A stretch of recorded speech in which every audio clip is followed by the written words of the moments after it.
खुश रहो, मैं फिर कहता हूं खुश रहो. Pay attention to what God have blessed you with.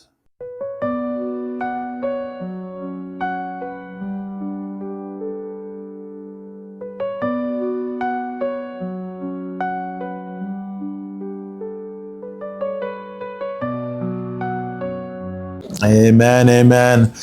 कलाम मुकद्दस में से फिलिपियों की किताब, पौलुस रसूल का खत फिलिपियों के नाम, उसका 4था बाब और उसकी 4 से 9 आयत तक पढ़ेंगे. कोई उर्दू में पढ़ दे,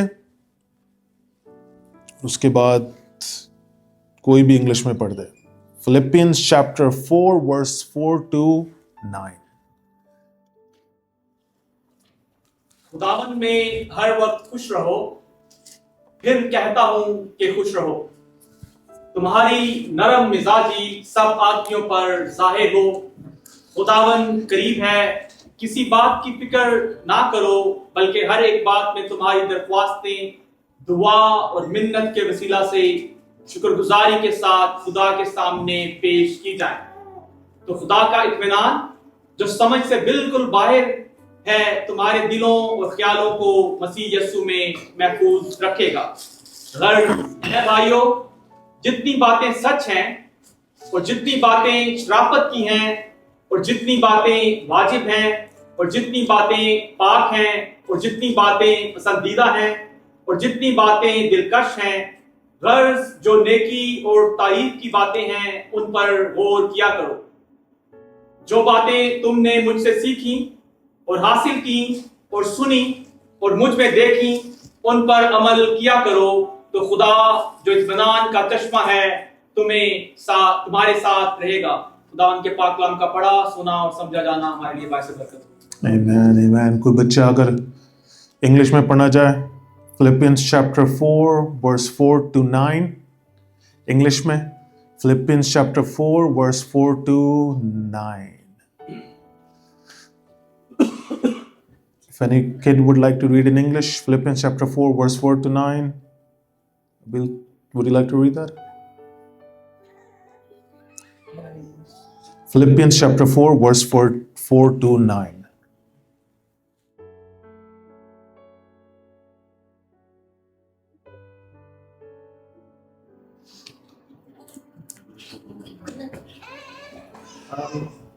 Rejoice in the Lord always. Again, I will say rejoice. Let your reasonableness be known to everyone. The Lord is at hand. Do not be anxious about anything, but in everything by prayer and supplication with thanksgiving. Let your requests be made known to God. And the peace of God, which surpasses all understanding, will guard your hearts and your minds in Christ Jesus. Finally, brothers, whatever is true, whatever is honorable, whatever is just, whatever is pure, whatever is lovely, whatever is commendable, if there is any excellence, if there is anything worthy of praise, think about these things. What you have learned and received and heard and seen in me, practice these things, and the God of peace will be with you. Amen, amen. What makes you happy? Kids, what makes you happy? बच्चे अभी आज हमारे साथ ही हैं, तो let's ask them what makes them happy. Nora, what makes you happy? Ice cream? Birthdays. Okay. Salas, what makes you happy? Oh, okay. The sister makes him happy. Jazzy, what makes you happy? Toys makes you happy. Okay. Abil, what makes you happy? You're a little bit older, so things will change. Music and soccer. I think my son, if he would be here, he would say the same thing. Soccer makes him happy. वो आजकल मुझे कहता है IT में कुछ नहीं रखा dad, soccer player makes more millions than the IT people. We are starting a new series called Joy. Joy को अगर आप देखें तो इंग्लिश वर्ड joy और happiness जो है, these are synonym words जो वेरी सिमिलर है कि आप खुश रहें, खुदावंद में हर वक्त खुश रहें।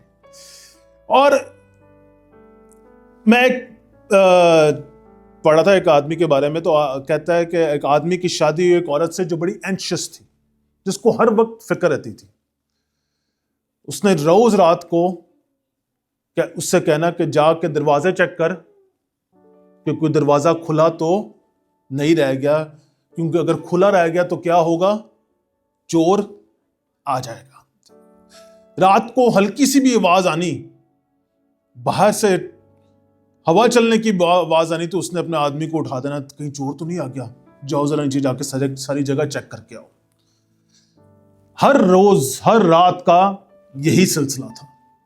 उसने उठना, उसने जाके डंडा पकड़ना, डंडा पकड़ के नीचे जाना, चेक करने सारे दरवाजे कि कहीं कोई चोर तो नहीं आ गया। 10 साल गुजर गए इस बात को। 10 साल बाद रात को एक जोर से आवाज आई नीचे। औरत ने अपनी आदमी को उठाया और कहा जाके चेक करो कहीं चोर तो नहीं आ गया। वो नीचे उतरता है तो वाकई उस दिन चोर आ जाता है।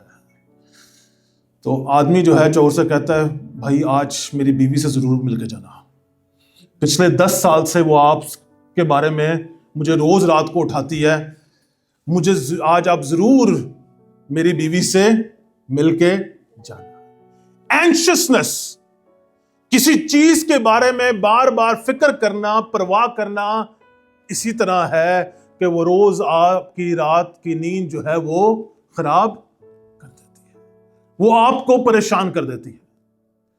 और खुशी के लिए जो है आपकी एंशियसनेस जो है, अगर आप अपनी जिंदगी में खुशी चाहते हैं तो एंशियसनेस जो है, फिक्र जो है, वो आपकी खुशी का, ऐसे कर लें, आपकी खुशियों को छीन रही है। और आजकल जिस तरह की सिचुएशन चल रही है इकोनॉमी और चीजों में, और वॉर, परसिक्यूशन और इन चीजों के लिहाज से, और खास तौर पे जो सीजन शुरू होने वाला है, हालांकि हम इसे थैंक्सगिविंग का सीजन कहते हैं और क्रिसमस का सीजन कहते हैं, लेकिन जैसे ये सीजन शुरू होता है आपको पता, लोगों का डिप्रेशन और एंजाइटी और बढ़ जाती है।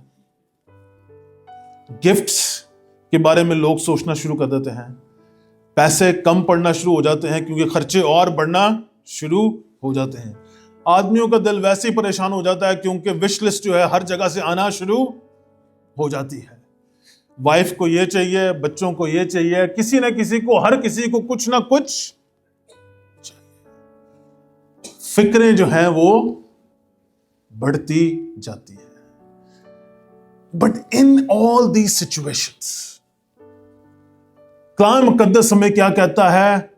खुश रहो। मैं फिर कहता हूं खुश रहो। लेकिन वो कहता क्या है? खुश किस में रहो? अपने सर्कमस्टेंसेस में? किस में खुश रहो? खुदावंद में खुश रहो। पालूस रसूल जो है, याद रखें, वो किसी ऐसे सर्कमस्टेंसेस में ही लिख रहा है जिसमें वो खुशी की हालत में है और दूसरों को खुशी के लिए कह रहा है। ये खत जो है पालूस रसूल ने फिलिपियों की कलीसिया के नाम लिखा है, और फिलिपिया की कलीसिया को जब पता लगा कि पालूस रसूल जो है वो जेल में है, मोस्टली स्कॉलर्स कहते हैं कि वो हाउस अरेस्ट में है, उसके आसपास जो है रोमन सोल्जर्स हैं और उसको जंजीरें बांधी हुई हैं, वो उस दरमियान ये खत लिख रहा है। और फिलिपियों के लोगों को, फिलिपियों कलीसिया को जब पता लगता है कि पॉल इज इन जेल, तो वो उसको एक ऑफरिंग भेजते हैं। और उस रिस्पॉन्स में जो है, शुक्रगुजारी के रिस्पॉन्स में जो है, पालूस रसूल ये खत लिखता है। It's filled with the word Joy, rejoice and Joy. लेकिन हैरानगी की बात है कि जब इंसान मुश्किल वक्त में होता है तो उसकी बातों में खुशी की बातें नजर नहीं आती, बल्कि कंप्लेनिंग मुंह से निकल रही होती है कि यार मैं इस सिचुएशन में हूं, ये चीजें चल रही हैं, ये परेशानियां चल रही हैं। लेकिन पालूस रसूल की बातों में आपको ऐसा कुछ नजर नहीं आता। फिलिपियों का खत जो है वो सिर्फ 4 चैप्टर्स हैं, और अगर आप बैठ चाहें तो एक ही सिटिंग में बैठ के उसे आराम से पढ़ सकते हैं, जो घंटे में पूरा हो जाएगा। बट पे अटेंशन कि this guy is writing from jail, लेकिन उसके मुंह पे कंप्लेनिंग नहीं बल्कि खुशी की बातें हैं। He is saying be rejoice and be joyful, क्योंकि खुदावंद में खुश रहो। और वो कहता है कि खुश रहो। मैं फिर कहता हूं कि अगर तुम भूल गए हो कि मैं क्या कह रहा हूं, तो क्या कह रहा हूं? खुदावंद में खुश। लेकिन वो जो मेन बात जो आज हम जिस पे फोकस करेंगे वो क्या है? Do not be anxious about anything. किसी चीज की फिक्र नहीं करो। ये वर्ड जो है एंशियस, जो वर्ड है, ये मेरा मनाहा जो है ग्रीक लफ्ज है, जो 19 दफा जो है कलाम मुकद्दस में इस्तेमाल हुआ है। 17 वर्सेस में 19 दफा इस्तेमाल हुआ है, और खुदावंद यीशु मसीह ने इस लफ्ज को बार बार इस्तेमाल किया है। खुदावंद यीशु मसीह जब मार्था से बात कर रहा होता है, जब खुदावंद यीशु मसीह उसके घर में कलाम सुनाने के लिए आता है, उनसे फेलोशिप कर रहा होता है, तो मरियम जो होती है वो किसके, खुदावंद यीशु मसीह की किधर बैठी होती है? याद है किसी को स्टोरी? खुदावंद यीशु मसीह के कदमों में बैठी होती है, और मार्था क्या हो रही होती है? वो बिजी होती है घर के काम। और खुदावंद यीशु मसीह क्या कहता है? मार्था, तुझे उन चीजों की फिक्र है जो इंपॉर्टेंट नहीं है।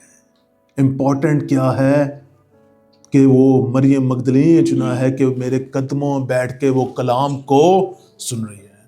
खुदा यीशु मसीह ने और भी दफा ये लफ्ज इस्तेमाल किया, और उसने सर्मन ऑन द माउंट में, पहाड़ी वास पे भी ये लफ्ज इस्तेमाल किया, जब वो कहता है कल की फिक्र ना करो, मैं परिंदों को खाना देता हूं, मैं फूलों को खूबसूरत बनाता हूं, घास को बनाता हूं। Everything I take care of. और अगर इस लफ्ज को देखा जाए तो ये लफ्ज जो है डिराइव हुआ है 2 लफ्जों से, मेरा मेम और ना। अच्छा, इस लफ्ज को समझने के लिए ना आपको ये 2 लफ्जों को समझना जरूरी है। जो पहला लफ्ज पता क्या, उसका मतलब है टेयर अपार्ट, चीजों को तोड़ देना। और दूसरा लफ्ज पता क्या है? जहन। एंशियसनेस, फिक्रें जब दिमाग में आती हैं तो आपका जहन जो है वो क्या हो जाता है? डिवाइडेड हो जाता है। कभी गौर किए अपनी सोचों पे? फिक्रें कहां से शुरू होती हैं और कहां पे चली जाती हैं? आप सोचना शुरू करें ना परेशानियों के बारे में। मैं कई दफा सोचता हूं, यार मैंने सोचना शुरू कहीं और से किया था और पहुंच मैं कहां गया? Where did I started from and where did I ended up at? That's how thoughts are. Thoughts are like, खासतौर पर जो फिक्रों की सोचें हैं वो एक स्पाइडर वेब की तरह हैं, जो आहिस्ता आहिस्ता आहिस्ता कड़ियां बनाता जाता है और आपके जहन पे पूरा कब्जा कर लेता है और आपको परेशान और करना शुरू कर देता है। और आप जिन चीजों के परेशान होना शुरू होते हैं उनके बारे में आपने सोचा ही। Paul explains how to stay away from anxious life, और खुदावंद के इत्मीनान में कैसे जिंदगी गुजारें। पहली बात वो करता है कि हमें सही तरीके से दुआ करने की जरूरत है। 6ठी आयत में कहता है किसी बात की फिक्र ना करो, बल्कि हर एक बात में तुम्हारी दरखास्तें और मिन्नत के वसीले से किसके साथ? शुक्रगुजारी के साथ खुदा के सामने पेश। किसके साथ? शुक्र गुजारी के साथ अपनी मनतें और दरखास्तें खुदावंद की हुजूरी में पेश। Pay attention to what God have blessed you with. आप जिस सिचुएशन में से बेगुजर रहे हैं, गौर करें खुदावंद ने आपकी जिंदगी में कैसे बड़े बड़े काम किए हैं। अगर हम दानियल की किताब उसका 6वां बाब देखें तो हमें नजर आता है कि दानियल जो है वो असीरी में है, परेशानियों में है, लेकिन फिर भी खुदावंद जो है उसे ब्लेस पे ब्लेस किए जा रहा है, उसे बड़ा रुतबा देता है, बादशाहों के सामने बड़े रुतबे पे है और सब लोग जो हैं उससे जेलस होना शुरू हो जाते हैं। वजीर जो है उससे जो वहां के जो है वो जेलस होना शुरू करते हैं और बादशाह को कहते हैं किसी तरीके से एक ऐसी चीज की जाए कि जिससे इसे मार दिया जाए, ऐसे सजा मिले।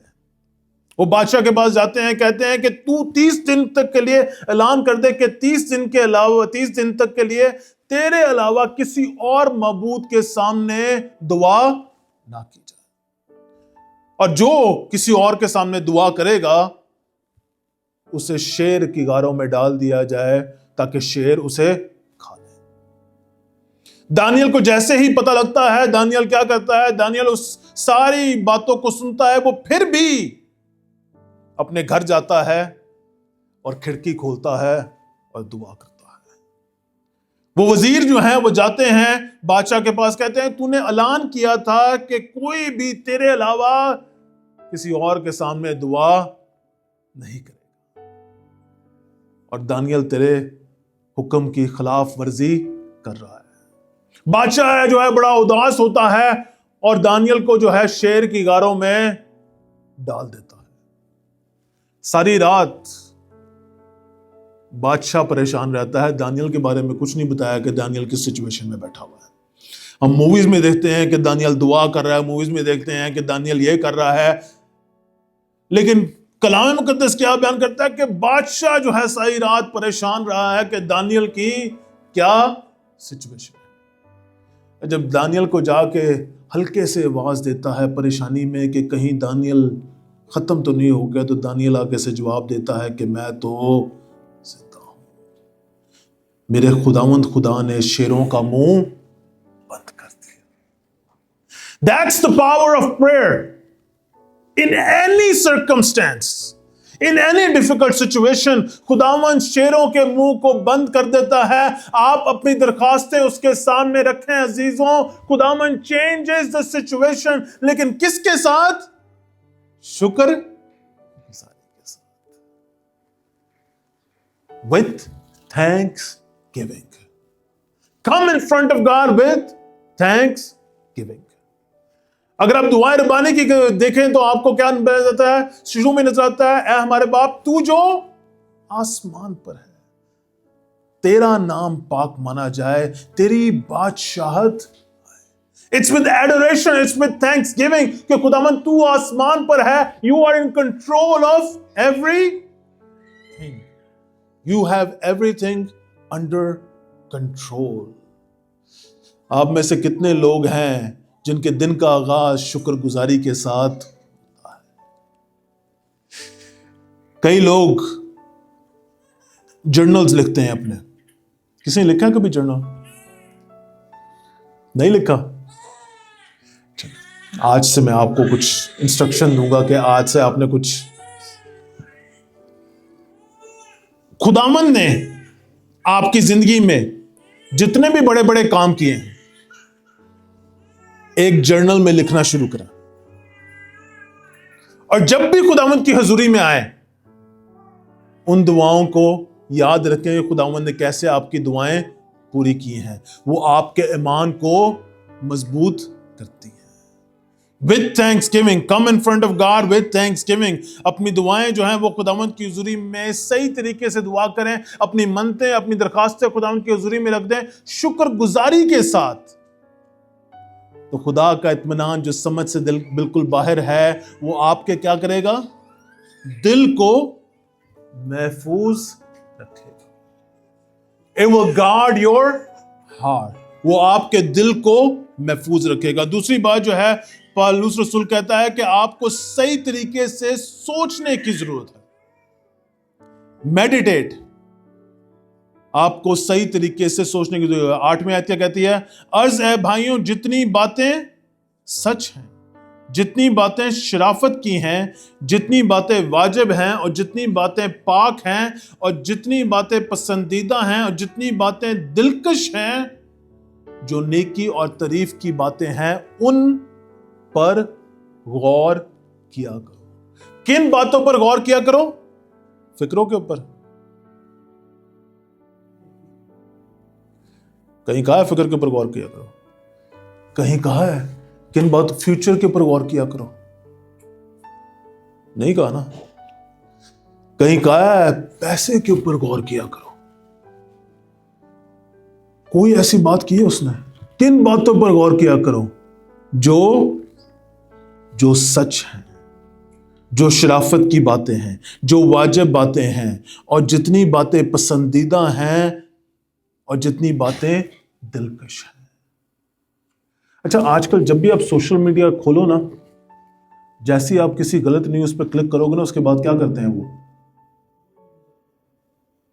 वो ही चीजें चलना शुरू हो जाती हैं।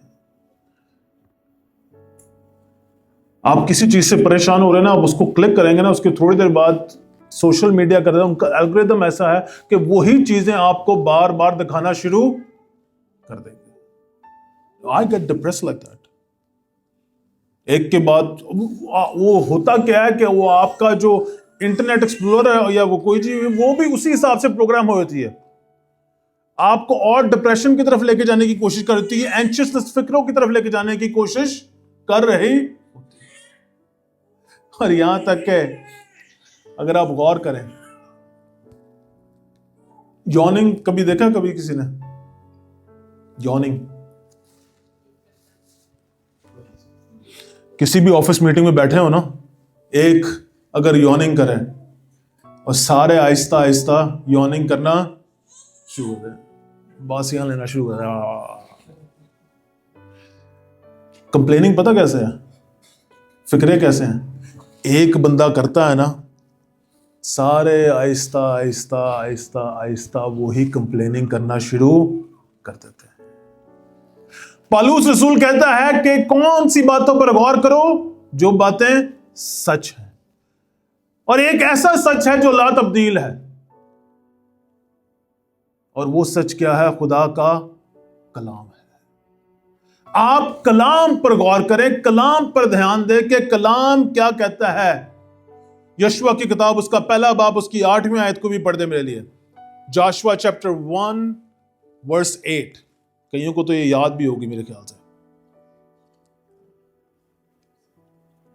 कोई भी पढ़ दे।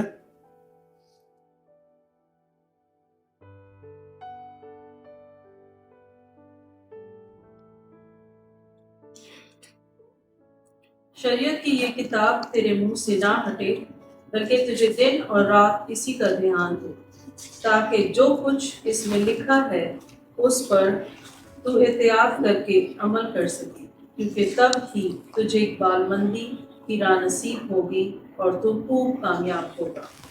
तब ही तुझे इकबालमंदी की राह नसीब होगी और तू खूब कामयाब होगा। यशुआ जो है वो काफी उदास बैठा हुआ है। मूसा जो उसका लीडर है, उसका सब कुछ था, जो उसको हर चीज में गाइड करता था, उसकी डेथ हो गई। और खुदावन जोशुआ से कहता है कि तू क्यों उदास बैठा हुआ है? उठ खड़ा हो और जो तुझे पोर्शन मैंने दिया है, जो लीडरशिप का काम दिया है, वो करना शुरू कर।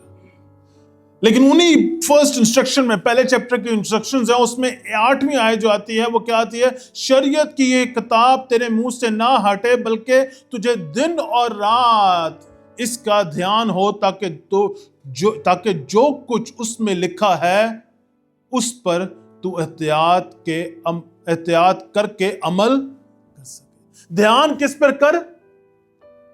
शरीयत की किताब, खुदा के कलाम पर ध्यान कर, दिन और रात उसी पर ध्यान कर, ताकि तू खुदा के काम कर सके और इकबालमंदी की राह तुझे नसीब होगी और तू खूब कामयाबी अजीजों खुदावन के कलाम में है। कामयाबी अजीजों उसके कलाम पर ध्यान देने पर है, उसकी बातों पर ध्यान देने पर है, ना कि फिक्रों पर ध्यान देने पर। That's when your life will change. Why don't you do something And maybe I need to do that too. एक दिन के लिए फास्ट करें, रोजा रखें किससे? सोशल मीडिया से, न्यूज से, टिकटॉक से, इंस्टाग्राम से। लेकिन उसके मतलब ये नहीं कि आप फोन उठाएं और फोन पे शुरू दूसरे लोगों से गॉसिप और कंप्लेनिंग शुरू कर दें, बल्कि क्या करें? कलाम पर ध्यान दें और फोकस करें कलाम के ऊपर, और मेडिटेट करें कलाम के साथ, ध्यान दें कलाम के ऊपर, ताकि आपकी जिंदगियों में कलाम के बीज बोए जा सकें और आपकी जिंदगियों में कलाम का फल जो है, and there will be joy that cannot be taken away from you. There will be joy that will be completely different than everything else. तीसरी बात जो वो कहता है कि अगर तुम एंशियस लाइफ से, फिक्रों की जिंदगी से दूर रहना चाहते हो, तो वो 9वीं आयत में कहता है, जो बातें तुमने मुझसे सीखी और हासिल की और सुनी और मुझ में देखी, उन पर अमल किया करो, तो खुदा जो इत्मीनान का चश्मा है तुम्हारे साथ रहेगा। किन बातों पर अमल किया करो? जो तुमने मुझसे सीखी। और पौलुस रसूल कहता है कि मैंने किन बातों पर अमल किया? मैं खुदावंद यीशु मसीह को फॉलो कर रहा हूं। लेकिन आप एक शख्स की जिंदगी पर गौर करें ना, जिसने बड़े मुश्किल वक्त गुजारे हैं, लेकिन हर बात में, हर सिचुएशन में खुदावंद के नाम को जलाल दिया, तो हमें यूसुफ की जिंदगी नजर आती है। यंग एज में खुदावंद ने उससे ख्वाब दिखाया कि वो सब पे रूल करेगा, खुदावंद उसको अपने जलाल के लिए इस्तेमाल करेगा। लेकिन उसके भाइयों ने उसे मारा और कुएं में डाल दिया, फिर उसे बेच दिया। और वो जाके जहां पे बेचा गया है, वहां पे उसका उस्ताद जो है, उसका मालिक जो है, वो उसे आगे ऊपर ले आता है, क्योंकि खुदावंद उसे सर बुलंद कर रहा है और वो हर चीज में वफादार है। लेकिन वहां पे एक औरत, उसके मालिक की बीवी जो होती है, उसकी गलत नजर जो है यूसुफ पे पड़ना शुरू होती है और यूसुफ को कहती है कि तू आ मेरे साथ रह। लेकिन यूसुफ कहता है कि मैं अपने मालिक और अपने खुदा के खिलाफ गलत कैसे कर सकता हूं। और वहां से भागता है और उसको क्या कर दिया जाता है? जेल में बाद में डाल दिया जाता है। दिल में वो कितना उदास होगा, कलाम मुकद्दस इस बारे में जिक्र नहीं करता, लेकिन वो दिल में कितना उदास होगा, कितनी परेशानी में होगा कि मैं तो खुदावंद के कामों पर चल रहा हूं और मेरे साथ बुरा हो। और जब जेल में है तो खुदावंद फिर उसे उठा देता है। Different circumstances. आप कहोगे कि खुदावंद पर चल रहा है तो उसका सर्कमस्टेंस बेटर से बेटर होने चाहिए, लेकिन उसके सर्कमस्टेंसेस तो नीचे की तरफ जा रहे हैं। लेकिन जेल में भी तो है, तो खुदावंद का हाथ उसके ऊपर है और खुदावंद उसे बहाल कर रहा है। और आहिस्ता आहिस्ता खुदावंद उसको उस जगह पे ले आता है जहां पे वो फैरो के सामने आ जाता है, और खुदावंद वहां पे उसे बहाल कर कर उस पोजीशन पे खड़ा कर देता है जहां से वो पूरी दुनिया पे एक किस्म का रूल कर रहा है। I wonder sometime the difficult circumstances we are going through, is God aligning us and putting us in the right place. लेकिन यूसुफ की बात, जोसेफ की बात आपको पता क्या नजर आती है? He lived rightly no matter what the circumstances were. जैसी मर्जी सिचुएशन गुजर रही थी, उसने खुदावंद के कलाम को फॉलो किया और वैसे ही जिंदगी गुजारी जैसे खुदावंद का कलाम उसे कहता है। भाइयों ने धोखा दिया, जिसके साथ वफादारी की उसने धोखा दिया, जिनकी हेल्प की उन्होंने भी भूल गए उसे। लेकिन हर सिचुएशन में उसने खुदावंद के नाम को ही जलाल दिया और खुदावंद के साथ वफादार।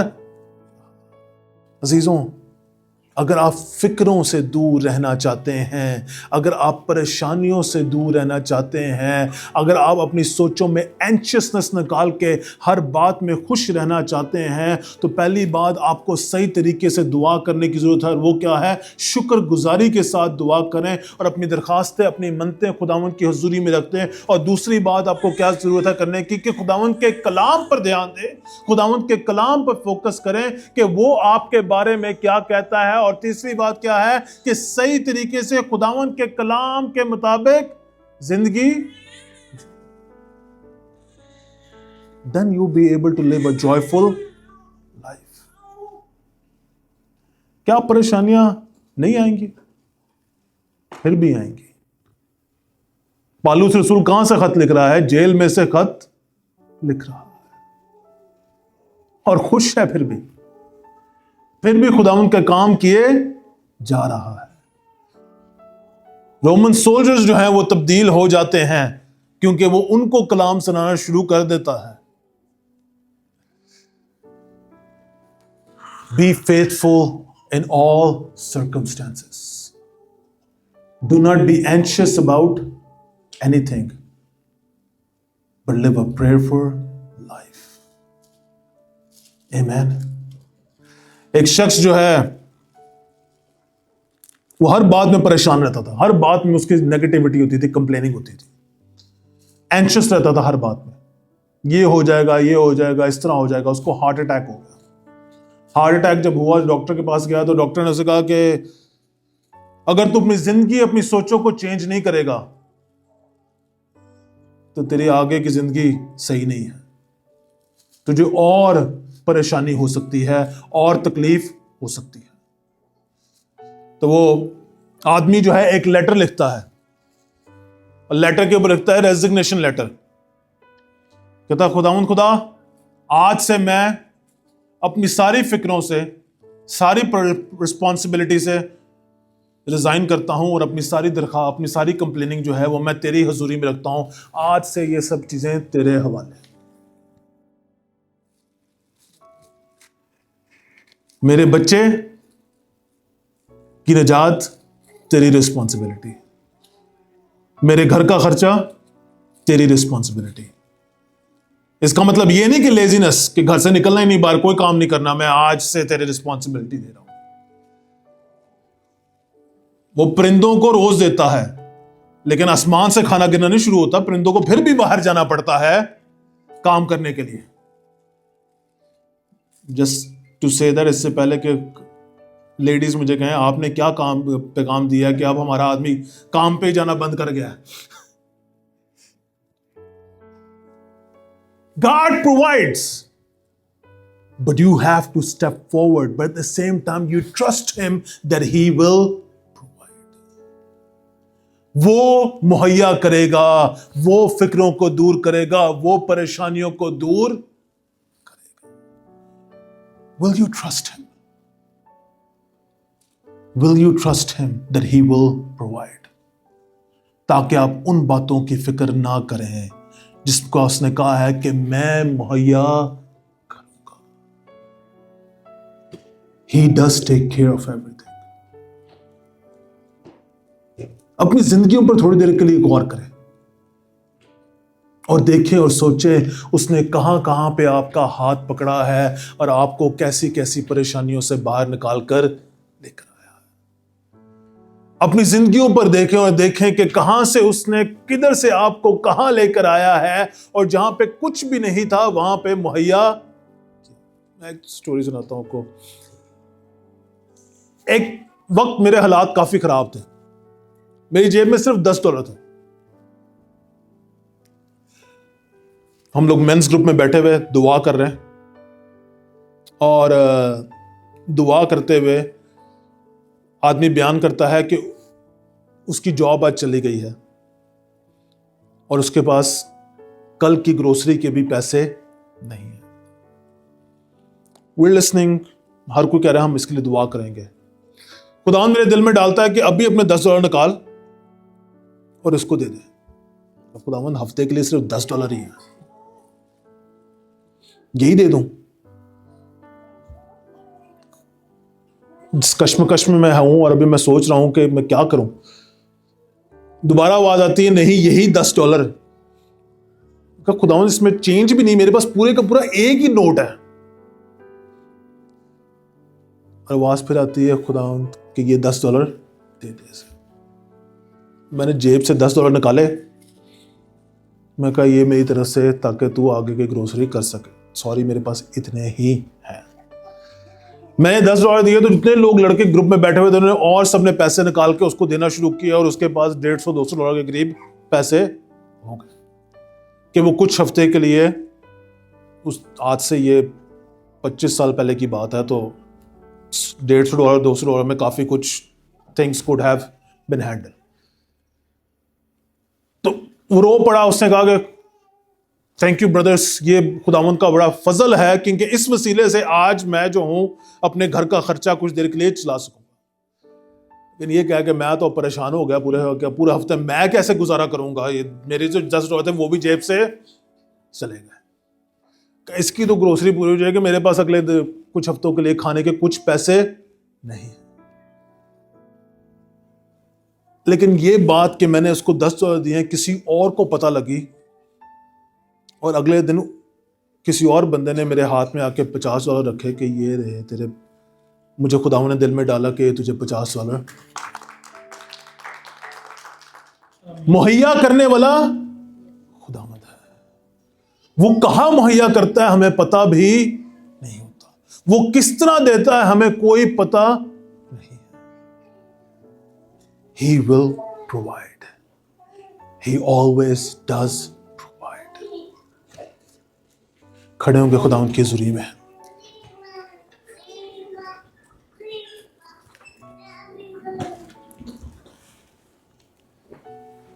कलाम मुकद्दस कहता है शुक्र करो, खुश रहो, हर वक्त खुश रहो। पालूस कैसे कह रहा है हर वक्त खुश रहने के लिए? अगर तुम्हारा दिल चाहता है तो खुश रहो, अगर जिंदगी अच्छी है तो खुश रहो। वो क्या कहता है? हर वक्त खुदावंद में